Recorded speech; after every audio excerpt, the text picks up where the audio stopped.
মধ্যে ডিবি পিস্তল দিয়ে আঘাত করছে, গলার ধাক্কা দিছে, তারপরে এদিক দিয়ে হাবলা আমার নেকলেস নিয়ে। আমার লজ্জা করে, এটা কোন দেশে আমরা বাস করি?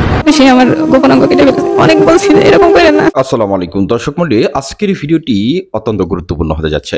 দর্শক মণ্ডলী, আজকের ভিডিওতে এমন কিছু ভিডিও প্রতিবেদন আপনাদের সামনে তুলে ধরা হবে যেগুলো দেখলে আপনারা রীতিমতো অবাক হয়ে যাবেন। দেশের মধ্যে এগুলো কি হচ্ছে, পিস্তল ঠেকিয়ে এই কি করা হলো একটি মেয়ের সাথে, যেটি আপনারা জানলে প্রত্যেকেই রীতিমতো অবাক হয়ে যাবেন। দর্শক মণ্ডলী, কথা না বাড়িয়ে ভিডিওগুলো এক এক করে শুরু থেকে শেষ পর্যন্ত একটু ধৈর্য সহকারে মনোযোগ দিয়ে দেখে আসুন। ইমামতি করে, সে আমার গোপনাঙ্গ কেটে ফেলেছে, অনেক বলছি এরকম করেন না, আমার ভয় লাগছে, আপনি প্লেট দিয়ে কি করবেন। আমার বিয়ে হয়েছে 17 সালে। তো বিয়ের পরে কিছুদিন ভালো ছিলাম, তারপরে থেকে উনি অনেক অত্যাচার করছে, অনেক মারধর করছে। তারপর আমার বাবুগুলা হয়েছে, তো আমি সবসময় ভাবছি যে এরকম করতেছে তো এক সময় ভালো হয়ে যাব। এই জন্য বারবার বাবা মা বলছে, সবাই ফ্যামিলি সবাই বলছে যে দেয় না, ও ভালো হবো না। তাদের কথা কোনো সময় রাখি নাই, এমন চলে গেছি। উনি একবার ফোন করছে, আমি সাথে সাথে চলে গেছি। তো এইবার এই লাস্ট মুহূর্তে এমন একটা খারাপ আচরণ করছে, তো আসলে লজ্জাজনক বলা যায় না। এই তো 21 তারিখের ঘটনা এটা। আমার বাবার বাড়ি আসছিলাম আমি ঈদের দিন বিকেলে, আমার ছেলে অসুস্থ ছিল, চলে আসছিল আমার বাবার সাথে ঈদের আগের দিন। চলে আসার পরের দিন আবার আমাকে ফোন করছে ঈদের দিন যে মুয়াজের এরকম, আমার ছেলের এরকম অবস্থা, জ্বর আসছে। আবার আমার হাজবেন্ড ইমামতি করে মসজিদে, সে আমাকে বলছে যে আমি তো ঈদের দিন আসতে পারবো না, বিকালে আসবো। তো আমি তার অনেকবার ফোন করছি বা বাড়ির সবাই বলছি যে আমি তো মুয়াজ অসুস্থ, আমার ছেলে অসুস্থ, আমি ওরে আনতে গেলাম। পরে ও ফোন করলো, হাজবেন্ড ফোন করলো যে চলে আসো, আমিও চলে গেলাম। সেদিন যাওয়ার পরে উনি এশার নামাজ পড়ে আসছে। আমি কোনো কিছু বুঝি নাই যে এরকম অঘটন ঘটাবো। আমার সাথে ভালো ব্যবহার করতেছে, পোলাপান গুলারে কেক কিনে দিছে। তো খাওয়া দাওয়ার পরে বাচ্চাগুলো ঘুমাইছে, আমার অন্য ঘরে নিয়ে গেছে, আমি তখনও বুঝতে পারিনি। তো হাসাহাসি করতেছি, সে কথা বলতেছে। তো তারপরে এক পর্যায়ে হাত বাইধা ফেলাইছে, হাত শক্ত করে ধরছে, তখনই আমি বুঝতে পারছি, কিন্তু আমি তো তার হাত থেকে ছুটতে পারি নাই। পরে হাত বাইধা ফেলাইছে, হাত রশি দিয়ে বাঁধার পরে সে পাঞ্জাবির ওইদিকে গেছে কিছু আনার জন্য। পরে আমি দরজার এদিকে দৌড় দিছি, পরে উনি আমার ধরে ফেলছে, আবার ধরে ফেলে পা বাইধা ফেলাইছে। বাইধা ফেলানোর পরে পাঞ্জাবির কাছে যায়, আবার দেখি যে ব্লেড বের করতেছে, বায়োডিন বের করতেছে, ব্যান্ডেজ বের করতেছে, আবার ওষুধ বের করতেছে। তো আমি অনেক বলছি যে আপনি এরকম করতেছেন কেন, আমি কি দোষ করছি যে আমার কি করবেন, এইগুলো অনেক কিছু বলে অনেক মাপ চাইছি যে আমি আর কোনোদিন বাবার বাড়ি যাবো না, বা আপনি যা বলবেন তাই শুনবো, আপনি আমার সাথে এরকম আচরণ করেন না, আমার ভয় লাগতেছে, আপনি কি করবেন না। সে কোনো কথাই শুনে নাই আমার। তারপর যে ঘটনা ঘটাইছে আসলে বলতেও লজ্জা করে, সে আমার গোপনাঙ্গ কেটে ফেলেছে। আমি অনেক বলছি যে এরকম করেন না, আমার ভয় লাগছে, আপনি প্লেট দিয়ে কি করবেন। তো সে শুনে নাই, তো কেটে ফেলছে। তখন আমার মনে হয় সেন্স ছিল না, যে আমি বুঝতেই পারি নাই যে কি হইলো এখন, আমি কেমন জানি হয়ে গেছিলাম। তারপরে সে মনে হয় বায়োডিন দিছে। পরে একটু সেন্স যখন আসছে, তখন দেখি যে আমার কম্বল, খাটের নিচে, সব জায়গায় দিয়ে ব্লিডিং, সব জায়গায় ব্লাড পড়ছে। আমার হাত দিছি, হাতে ব্লাড, কাপড়ে ব্লাড, সব জায়গায় ব্লাড। তো সে সাথে সাথে দেখি যে খাটের পাশে পড়ে আছে ব্যান্ডেজ, যতটুকু ব্যান্ডেজ ছিল সব ব্যান্ডেজ দিয়ে মুইসা ফালাইছে, কাপড় দিয়ে মুইসা ফালাইছে, তাও ব্লিডিং বন্ধ হয় নাই। পরে সে কচু নিয়ে আসছে যে রক্ত বন্ধ করানোর জন্য। তো আমি অনেক মাপ পাইছি, আর এইগুলো করেন না, আমি এখন মারা যাবো, আমার আর এরকম কষ্ট দিন না। পরে ওইরকম চিল্লাচিল্লি তো করছি, কিন্তু এর মধ্যে আর কেউ আসে নাই। যখন এই কাজটা কইরা ফেলছে, তখন ওর মা ভাই আসছে, আইসা বলছে যে ওর মারতেছিস কেন, কি হয়েছে, মারতেছিস কেন। পরে সে দরজা খুললে একটা ধমক দিল যে এখানে কি, এত রাতে কি, যান ঘুমান, যা মতো ঘুমান যায় ঘরে, এই কথা বললো। আর তারাও চলে গেল, আর কিচ্ছু বললো না। আমিও সুষ্ঠু বিচার চাই, আর আমি চাই যে ওর ফাঁসি হোক। কারণ আমি তো সবসময় সারাটা জীবন চাইছিলাম, এই 8 বছর ধরেই চাইছি যে আমি ভালোভাবে থাকি ওর সাথে, আমার 2টা বাচ্চা নিয়ে। বাচ্চারও বাপের প্রয়োজন আছে, মায়ের প্রয়োজন আছে, এগুলাই চাইছি যে ওর সাথে আমি থাকি 2টা বাচ্চা নিয়ে। ও বিয়ে করছে, করুক, তাতে কোনো সমস্যা নেই। আমি সবসময় বলছি যে ভালো ব্যবহার করেন, ও আছে থাক, ও বউ আছে, আপনি ওর কাছে যান, কোনো সমস্যা নেই।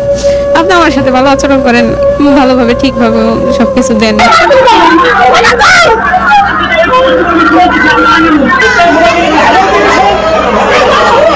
বাচ্চার মাথার মধ্যে ডিবি পিস্তল দিয়ে আঘাত করছে, গলার ধাক্কা দিছে, তারপরে এদিক দিয়ে হাবলা আমার নেকলেস নিয়ে গেছে। বলছে তুমি যদি বেশি চিল্লাচিল্লি করো তাহলে তোমাকে মাইরা ফেলবো।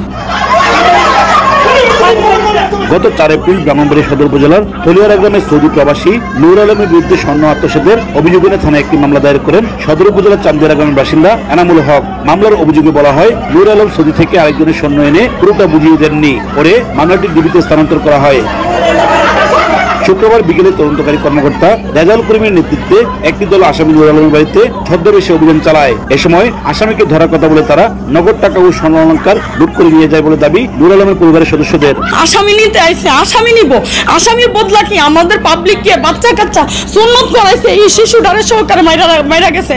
আমার মেয়ে নূর আলমের মেয়ের সহকারে দেন এই বাচ্চা দিকে শিক্ষা দিছে, বাচ্চার মাথার মধ্যে ডিবি পিস্তল দিয়ে আঘাত করছে। পুরুষরা এসে নারী গায়ে সে 70 ডিবি হোক বা পুলিশ হোক, নারীরা গায়ে হাত দিত কেন, এটা তো আইনে নাই। গলার ধাক্কা দিছে, তারপরে দিক দিয়ে হাবলা আমার নেকলেস নিয়ে গেছে। বলছে তুমি যদি বেশি চিল্লাচিল্লি করো তাহলে তোমাকে মাইরা ফেলবো। ডিবি আমাদেরকে সাথে এই ধরনের লুকান না, এই ধরনের অত্যাচার নারীরা প্রতি করতেই পারে না। এটার জন্য আমরা বিচার চাই। তদন্তের স্বার্থে যেতেই পারে, বাদী বিবাদী দুই পক্ষকে খবর দেওয়া যেতে পারে।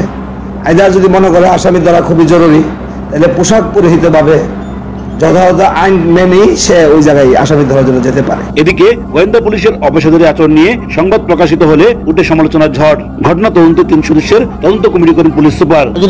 আপনারা এতক্ষণ ধরে কিন্তু খন্ড খন্ড কয়েকটি ভিডিও দেখে এসেছেন। এ পর্যায়ে একটি গুরুত্বপূর্ণ সংবাদ আপনাদের সামনে তুলে ধরছি। এটি হলো যে ঝিনাইদহ 4 আসনের সংসদ সদস্য আনোয়ারুল আজিমের মরদেহ কলকাতায় উদ্ধার করা হয়েছে। দর্শক মণ্ডলী, এ সম্পর্কিত বিস্তারিত তথ্য প্রকাশ করেছে মানবজমিন, সেখান থেকে বিস্তারিত আপনাদের সামনে তুলে ধরেছে। ঝিনাইদহ 4 আসনের সংসদ সদস্য আনোয়ারুল আজিম আনারের মরদেহ উদ্ধার করেছে ভারতের পুলিশ। বুধবার 21 মে সকালে কলকাতার নিউ টাউন এলাকায় সঞ্জীবা গার্ডেন থেকে তার মরদেহ উদ্ধার করা হয়। ভারতীয় সংবাদ প্রতিবেদন এই খবর দিয়ে বলেছে, গত 8 দিন ধরে নিখোঁজ থাকার পর নিউ টাউন থেকে উদ্ধার হয়েছে বাংলাদেশ শাসক দল আওয়ামী লীগের 3 বারের সংসদ সদস্যের মৃতদেহ। উল্লেখ্য, এর আগে ভারতে যাওয়ার পর পরিবারের সঙ্গে যোগাযোগ বিচ্ছিন্ন হয়ে যায় এই সংসদ সদস্যের। রোববার 19 মে পরিবারের পক্ষ থেকে এমপির সঙ্গে পরিবারের যোগাযোগ সম্পূর্ণ বিচ্ছিন্ন থাকার বিষয়টি রাজধানীর মিন্টু রোডে ডিবি কার্যালয়ে গিয়ে অবহিত করা হয়।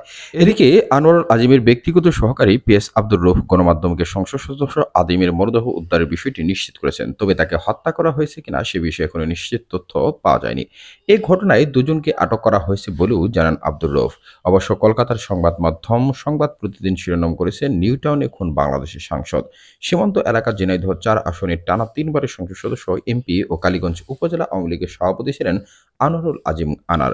19 মে আনোয়ারুল আজিমের ব্যক্তিগত সহকারী পিএস আব্দুর রউফ বলেছিলেন, 11 মে সংসদ সদস্য আনোয়ারুল আজিম আনার চিকিৎসার জন্য ভারতে যান, কিন্তু এরপর 16 মে তার সঙ্গে শেষ কথা হয়েছে। বিষয়টি নিয়ে 19 মে ডিবি কার্যালয়েও যান আনোয়ারুল আজিমের মেয়ে।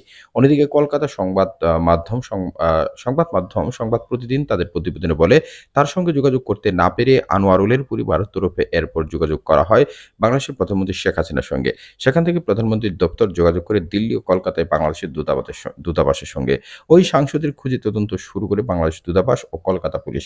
এরই মাঝে বুধবার নিউ টাউনের বিলাসবহুল আবাসন থেকে উদ্ধার হয় ওই সাংসদের দেহ। গোটা ঘটনার তদন্ত নেমেছে পুলিশ। কলকাতায় এসে তিনি উঠেছিলেন দীর্ঘদিনের পরিচিত বরাননগরে গোপাল বিশ্বাস নামে এক বন্ধুর বাড়িতে। 2 দিন সেখানে থাকার পর 14 তারিখ তিনি গোপালকে জানান বিশেষ প্রয়োজনে তিনি বের হচ্ছেন, আজই ফিরে আসবেন। তবে তার পরদিনও সাংসদ না ফেরায় উদ্বিগ্ন গোপাল থানায় গিয়ে নিখোঁজ ডায়েরি করেন। পুলিশের তরফেও তাকে ফোনে যোগাযোগের চেষ্টা করা হলে ফোন সুইচ অফ পাওয়া যায়। এরপরেই সাংসদের খুঁজে তৎপর হয়ে ওঠে ভারত ও বাংলাদেশ। এরই মাঝে তার দেহ উদ্ধারের ঘটনায় চাঞ্চল্য ছড়িয়েছে। ওই প্রতিবেদনে আরও বলা হয়েছে, পাশাপাশি আরও একটি তথ্য বলছে, কলকাতায় এসে নিউ টাউনের একটি বিলাসবহুল আবাসনে ফ্ল্যাট ভাড়া নেন তিনি।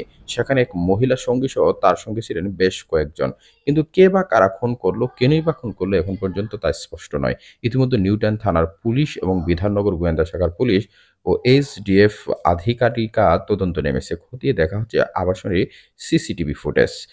দর্শক মণ্ডলী, একটা গুরুত্বপূর্ণ সংবাদ কিন্তু আপনারা শুনলেন যে বাংলাদেশের একজন সংসদ সদস্য, মাননীয় সংসদ সদস্য ভারতে গিয়ে খুন হয়েছেন। এটা নিয়ে কিন্তু অনেক ধরনের সংবাদ বেরিয়েছে সামাজিক যোগাযোগ মাধ্যম থেকে শুরু করে বিভিন্ন মাধ্যমে। তবে এই বিষয়ে আমরা পরবর্তীতে আরও কিছু গুরুত্বপূর্ণ তথ্য আপনাদের সামনে উপস্থিত তুলে ধরার চেষ্টা করব। সে পর্যন্ত আপনারা সবাই ভালো থাকুন, সুস্থ থাকুন। আসসালামু আলাইকুম।